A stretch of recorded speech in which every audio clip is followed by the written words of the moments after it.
నేటి పునీతులు పునీత బెనెడిక్టు బిస్కోపు గారు.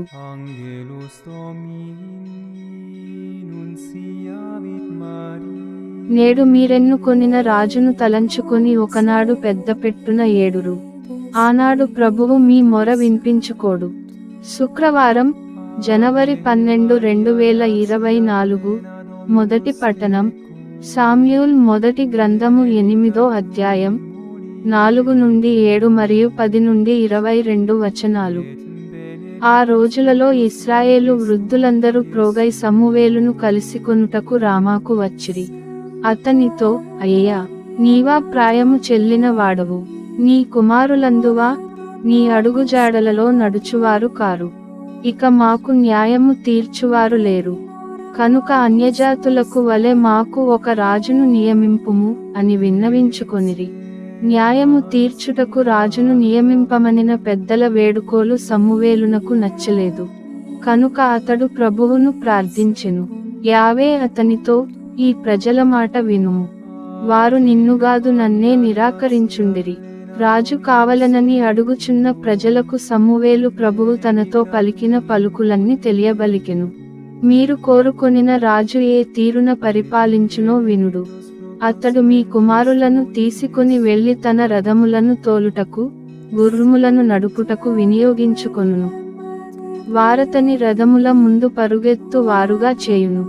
తన సైన్యములలో 1000 మందికో 70 మందికో వారిని అధిపతులుగా నియమించును. వారిచే తన పొలములు దున్నించి కోత కోయించుకొనును. యుద్ధములకు, రథములకు వలసిన పరికరములను చేయించుకొనును.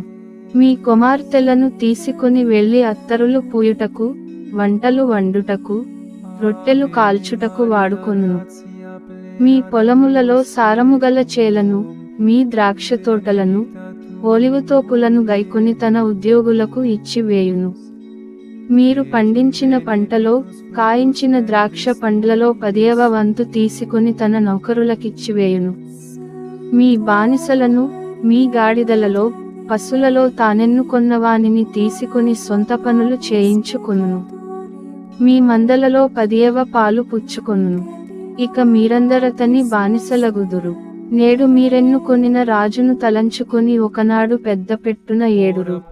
ఆనాడు ప్రభువు మీ మొర వినిపించుకోడు అని చెప్పెను.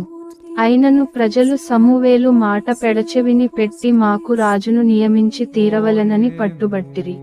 ఇతర జాతుల వలె మాకును రాజు కావలెను, మా రాజు మాకు న్యాయము చెప్పవలెను, మా యుద్ధములలో ముందు నడచి శత్రువులతో పోరాడవలెను అని పలికిరి. సమూవేలు ఈ మాటలన్నిటిని విన్నవానిని విన్నట్లు యావేకు నివేదించెను. వారి ఇచ్చ వచ్చినట్లే రాజును నియమింపుము అని ప్రభువు సమూవేలునకు సెలవిచ్చెను. అంతట సమూవేలు, మీ పట్టణములకు తిరిగి పొండు అని ఆనతిచ్చి ప్రజలను సాగనంపెను. ఇది ప్రభువు వాక్కు.